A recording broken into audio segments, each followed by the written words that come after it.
on enchaîne ak ce qui fait le buzz actuellement sur internet alors bu ci nekk boo ko gisee di nga ree ba dee ndax loolu mooy en réalité Bijou woon c'est son monde ah. Pape Cheikh avant ñuy ree je veux juste savoir yéen ci année 2014 bi ban moo ngeen gën a recherché Google. Bijou. Bijou.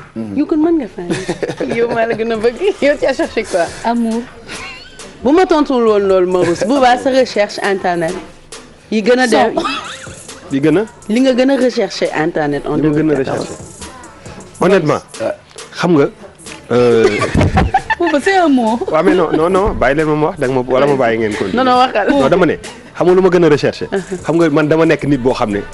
sama dunq yu weex laa yor. saa yu ma yeewoo damay seet ndax amul ku ma sosal wala waxal ma dara loo xam ne nekkul. sa tur nga gën a bind. wax dëgg yàlla tur nga gën a recherché. waaw ok. d'accord boobu xalaatuma ko woon man personnellement c'était buzz insolite people.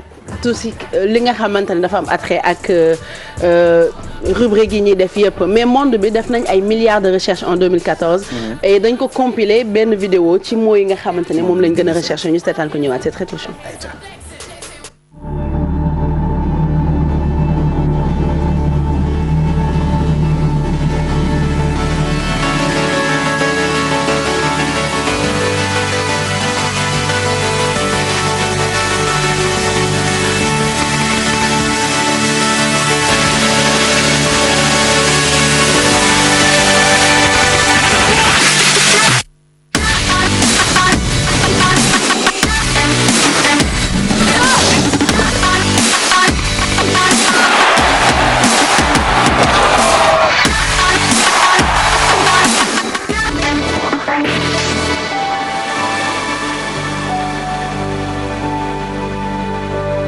Here's what gives us hope. The world knows how to fight this disease.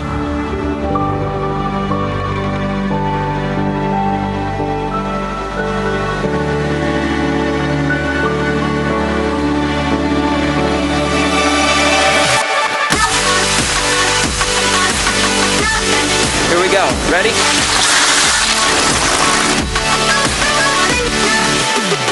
Did you hear those words? Just rendezvousing with this comet is an extraordinary thing. We're going to make discoveries that no one's imagined yet.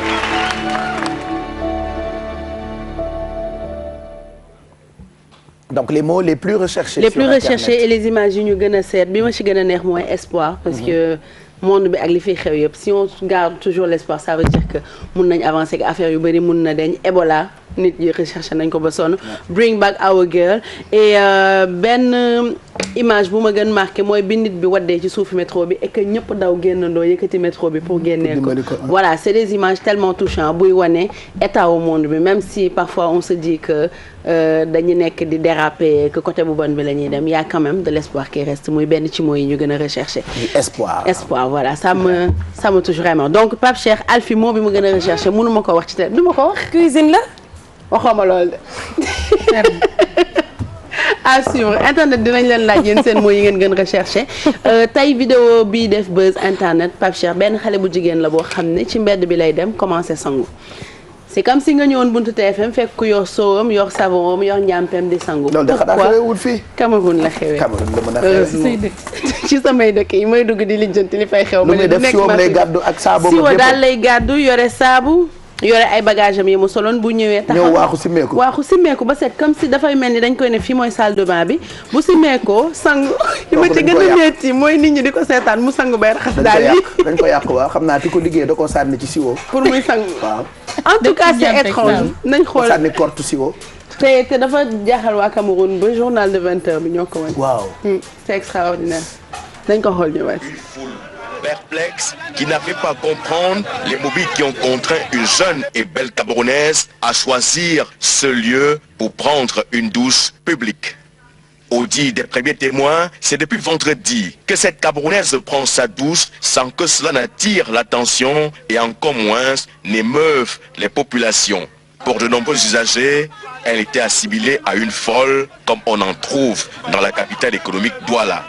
Elle est ici là depuis hier. Elle se déshabille elle se lave. On a cru que c'était la folie qu'elle a lu. Mais aujourd'hui, c'est Elle vient encore répéter encore la même chose. Moi je vous dis, elle n'est pas forte. Elle vient là, elle se déshabille nue, elle dépose son seau d'eau. Elle se déshabille nue, elle commence à se laver. Elle prend tout son temps pour se laver. Elle a pour moins de 45 minutes pour se laver.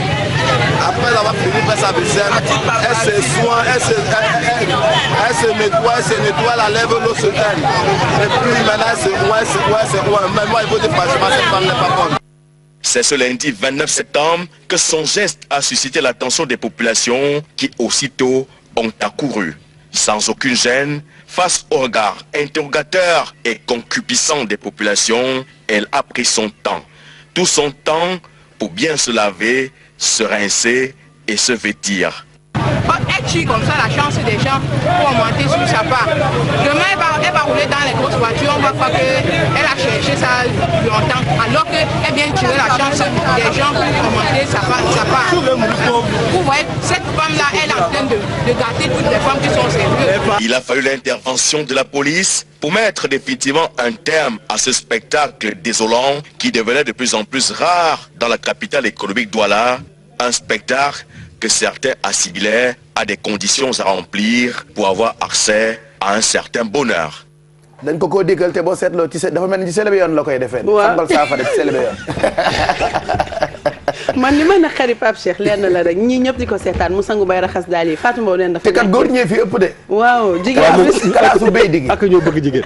seet naa ci béy di mu taxaw de béy di toi tu étais au Cameroun bi xale bu jigéen bii di saggu ci mbedd bi yaa ngi taxaw gis naa la Matar sax dafa yaru waaye yow mii maa la gis. gis nga ko xàmmee nga ko. waaw sangu mbedd lay dundee mbedd lay dundee.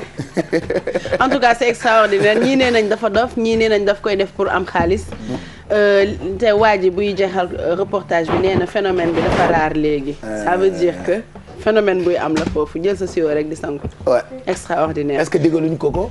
mais bi on ne sait pas on finit ak doomu Ndoye Bane bi nee na ma ba sonn bu ko fi teg du sama doom. waaye xale bi wóor na yàlla doomu Ndoye Bane am na fa doom. bii kenn xamul Mauritanie am na Mahmoud Bane. Casamance am na Néné Gallé Sané Bane. Guinée boo fa demee am na Mamadou Wuri Bane. Marie France Bane boo fa demee am na Marie Bane ak Pierre Bane. ak Chantal Bane maa dem ba Cameroun googu gis naa fa Roger Bane. voilà. moom nag la ñuy gis nii ndax Roger woykat la bëgg a nekk donc waa Petit Gallé Bouba. Roger Bane voilà defaareel ko benn genre audition parce que vraiment il chante bien Roger.